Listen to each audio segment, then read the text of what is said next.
तो ये present moment में रहना है, प्रेजेंट कामों को करना है। Waste of thinking, waste of talking, ये सब करके अपने आप को, अपने सेल्फ इमेज को, फॉल्स ईगो को बढ़ावा नहीं देना है। अगर हम फॉल्स इमेज को बढ़ावा देते हैं तो हमारे लिए वो बहुत ही परेशानी, दुख के कारण बनती है। झूठ है और झूठ ही रहेगा ना, सच नहीं हो सकता है। ये सेल्फ ईगो कि मैं वो हूँ। लाइफ में आपको किसी ने कुछ बोल दिया, कोई बुरी बर्ताव कर दिए, कहीं 10 लोगों के बीच में आपके साथ मिसबिहेव कर दिया, तो आपके ईगो बोलेंगे, क्या बोलेंगे? How dare to do this, उसने ऐसा क्यों किया।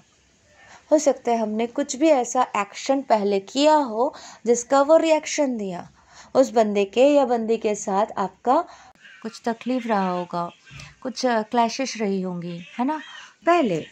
तो वो जो भी रिएक्शन करेंगे उससे हमें फ़र्क नहीं पड़ना है।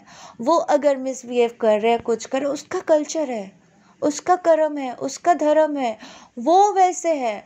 हमें नहीं समझना है, दिल पे नहीं लेना है, चित्त को मैल नहीं करना है। ये बहुत इम्पोर्टेंट है।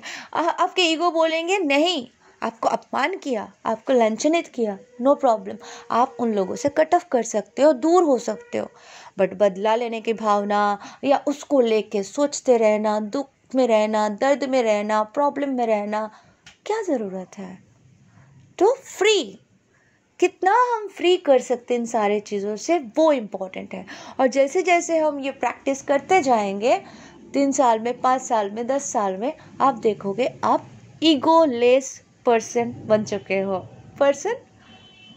आप ईगो लेस हो। आपको समझ में आएगा एक टाइम पे कि अरे आज तो मुझे कोई फ़र्क नहीं पड़ता है। कोई कुछ बोला, कोई कुछ रिएक्ट किया, कोई आए, कोई गए, कुछ भी नहीं फ़र्क पड़ रहा है। तो वो स्टेट पे खुद को लेके जाना है, वो है ईगो डिसॉल्व का मोमेंट। तो इस तरह से हम ईगो प्रेजेंट मोमेंट में रह के, अवेयरनेस में रह के देख सकते हैं। प्रेजेंट मोमेंट यानी आप जो खाना खा रहे हो उसको बहुत अच्छे से मैंने खाओ, उसी को एंजॉय करो। अगर आप कुछ पढ़ रहे हो, कुछ लिख रहे हो, तो उसमें कंप्लीट फोकस करो। फ्यूचर के बारे में सोचोगे या पास्ट के बारे में सोचोगे तो आज का इस वक्त का काम खराब होगा, है ना। तो सारी चीज़ हेल्थ के लिए ध्यान दो, हेल्थ में ध्यान दो, लाइक एक्सरसाइज करो, जो अपने क्रिएटिविटी है, किसी को पेंटिंग करना अच्छा लगता है, डांस करना अच्छा लगता है, वो क्रिएटिविटी को बढ़ाए, कुछ क्रिएट करे, कुछ बनाए, है ना। बस कुछ भी करे, कुछ करे, अच्छे कर्म करे, करते रहे, क्योंकि कर्म करना बहुत इम्पोर्टेंट है। देखो वे like go with the flow, नदी कैसे बहते रहते हैं ना, बहते रहते हैं, वैसे हमारे जो इमोशंस होते हैं, बहुत सारे इमोशंस होते हैं, वो बहना चाहते हैं।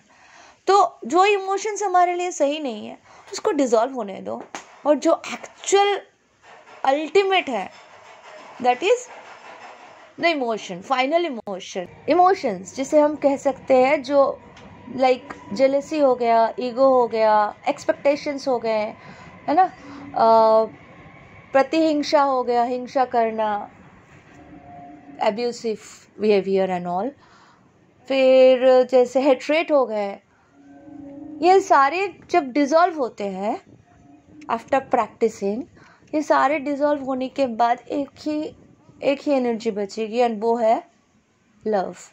लव क्यों? क्योंकि वो यूनिवर्स का सबसे पवित्र, प्यारी, और उसी से पूरी यूनिवर्स चलती है, दैट इज कॉल्ड लव। ठीक है, तो लव कहाँ है? हमारे फीलिंग में, हमारे अंदर। तो हमारे अंदर जब प्रेम है तो वो इटर्नल है, तो वो बहता है। तो नदी जैसे बहते हैं वैसे बहना है, इमोशन को फ्लो होने देना है, उसको स्टॉप नहीं करना है। सपोज अगर ड्रेन के जो पानी है वो जमा हुआ है, फ्लो नहीं हो रहा है, तो क्या होगा? कुछ दिन के बाद गंदा हो जाएगा, बदबू आएंगे, है ना। लेकिन वहीं पे अगर नदी है तो वो क्या होगा, फ्लो होते रहेंगे। तो नदी का पानी कितना स्वच्छ है। तो गो विद द फ्लो, ऐसे ही इमोशंस के साथ फ्लो होना है, अच्छे से सोचना है, डेली प्रैक्टिस करना है, एफर्मेशन प्रैक्टिस करना है, क्योंकि हम जैसे जैसे संकल्प लेंगे वैसे वैसे हमारे जीवन में सृष्टि बनेगी। संकल्प से ही सृष्टि। आज हम जैसे सोचेंगे हमारा फ्यूचर वैसा ही बनेगा, ये लॉ है। बट हमें फ्यूचर को लेके सोचना नहीं है, today right now present moment को सोचना है, प्रेजेंट मोमेंट में जीना है ना। तो इस तरह से हम ईगो को डिसॉल्व कर सकते हैं, डेली प्रैक्टिस से खुश रह सकते हैं, end of course permanent happiness 24/7, permanent happiness को गेन कर सकते हैं। थैंक यू सो मच दोस्तों।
ঠিক আছে, ঠান্ডা লাগছে বড়।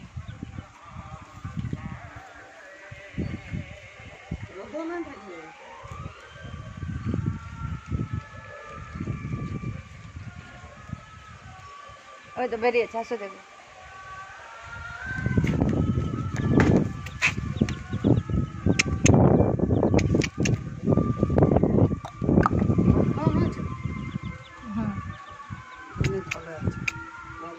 দেখলে চিলাই চলে আসতো।